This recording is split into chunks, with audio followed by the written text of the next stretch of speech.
What's up, guys? It's your boy Data Stocks. Today, I just wanted to make a short video kind of discussing why I believe I am a much better investor than most people. I mean, statistically, we just look at my YTD, doing better than the S&P 500 by, 5x, right? The S&P is doing, you know, 12%, 11%. So I'm doing better by almost 8x than the SPY, guys. So here's exactly what I believe it goes into, okay? And how you could do it too, okay, guys? Oh, let me show my 86% versus the S&P is at 11, guys. All right, look. So here we have four people. I mean, I guess you could say like six people in a way, like 3 plus 3 here. But look, I like to follow people that have a good track record. That's step number one. Following in financial content creators that actually have a good history, you could say. Like, for example, Steve just made a YouTube. I've been watching this guy for a while now, and he finally made a YouTube. Now, if you guys have ever seen Steve, he is this guy right here. Frequently, he'll be on Amit Investing's YouTube. And something about Amit is he did over 200% in 2024. Now, obviously, a lot of that was due to Palantir. But Palantir really didn't even pop off until this year. But also Robinhood has been pretty good. But really, Robinhood and Palantir have really popped off the most this year. But basically, this guy has done 200% or more, I think, last year. And he was above like 180% when I last heard him talk about it. Maybe 200% for this year. So following people like this that have a good track record. This guy's been talking about Palantir when it was, super cheap, when it was in the $8 range, $7. I've watched a lot of this guy's stuff. So just taking advantage of very intelligent people that have had success. Like, something about Amit that's interesting is he was really big in debate. He was one of the top debaters in the country. You could call him a master debater. Then there's Steve. If you look at Steve, he just made his channel. He's number 11 out of 32,000 and number 16 out of 42,000 on Seeking Alpha.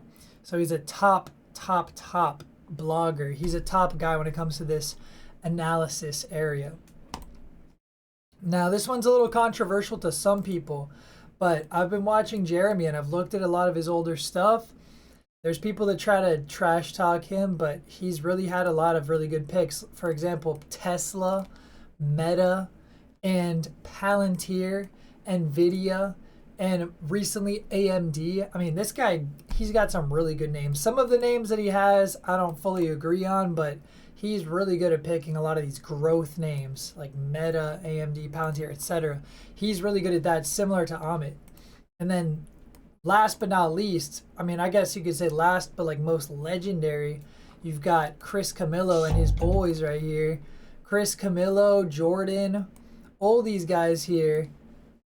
All these guys are super good at social arbitrage. They have a super unique way of looking at investing. They try to find undiscoverable things or things that aren't being talked about through social data.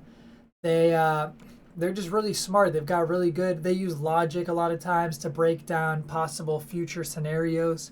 So yeah, I mean, I'd say like some of the top factors are just being open-minded to ideas. Like, maybe you would think, oh, this guy thinks this one thing and I don't agree it. Nah, you gotta listen to what they're thinking. You gotta really put time into it to break it down, and then maybe you'll change your mind on something, so being open-minded is another part of being a good investor, I believe.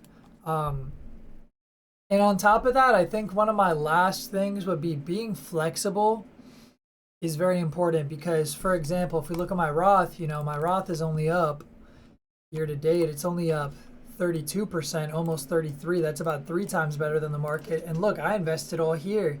I invested all in January. I maxed out. So I'd already had it in for 2024, 2025, maxed it out. What did I do that was flexible? Well, when it drew down, down probably 40% or so, 30, 40%, whatever. When it drew down to that, I was flexible. And you know what I did? Sold my regular equities and I bought my double leveraged ETFs, triple leveraged ETFs, etc. Now, sometimes that can be really bad if you have an extended bear market, but you know, from all the research and analysis I was getting from all these high quality investors, and obviously not financial advice, but just good ideas in general, I had the good idea to double down on my AI trades there. And it looked like all the tariff stuff was getting resolved. Trump said it was a good time to buy. There you go. So I think just as somebody that's been able to beat the market between 3 and, you know, I mean, even after this sell-off, I'm beating it by like 8x here and 3x on the Roth. And it says 97% there, but I was actually at 106% right over here. I was at 106% right there. So, yeah, I mean, I think being flexible is another part of it. You know, like right now, to me, it feels like people have expected the market to just go up and up and up and up. And yeah, a lot of times when the Fed is cutting and stuff is going the way that it's going, and it could keep going up. But I think sometimes it's important to be flexible. I decided to trim my portfolio significantly because I'm gonna just take a step back and see what happens with the market. If we go down more, better prices for me. If I were to buy in on Monday and we just go up, I will have and we were to go back to where we were on all those, the right here, I'd actually be up much higher because a lot of these ones have gone down even lower than where I sold at significantly. So I think, yeah, being flexible is another part of it. And just doing your research. Another thing could be 13F filings are really important. Check it out. 13F filings. What are the big dogs buying? You can see what they're buying. They disclose it. What's the top buys? UNH. Well, what happened when UNH got bought by Berkshire? Boom, UNH flew up. And that's one of the trades that I capitalized on. I was able to purchase UNH, and it was the last day for Berkshire to disclose their 13F for Q2. And there you go. Being aware of what big dogs are doing. Another thing could be being aware of what Congress is doing. Obviously, Congress is not releasing always the most updated information. Like, for example, here, September 22nd, that's when she traded. She sold on there, and it was disclosed here. So you had to wait 3 weeks until you got that information. You know, that is super critical to understand that sometimes data is outdated, and even then you can still make something of the data, especially if there hasn't been a move yet. And so, yeah, so I believe that you can be a great investor, and some of the parts to that would be all of what I've said, and also technical analysis to some degree has some validity. You know, when you look at different charts, it can seem kind of odd, but a lot of times, like right here, we almost tapped right there, pretty close right there, pretty close right here. That one just tapped right there.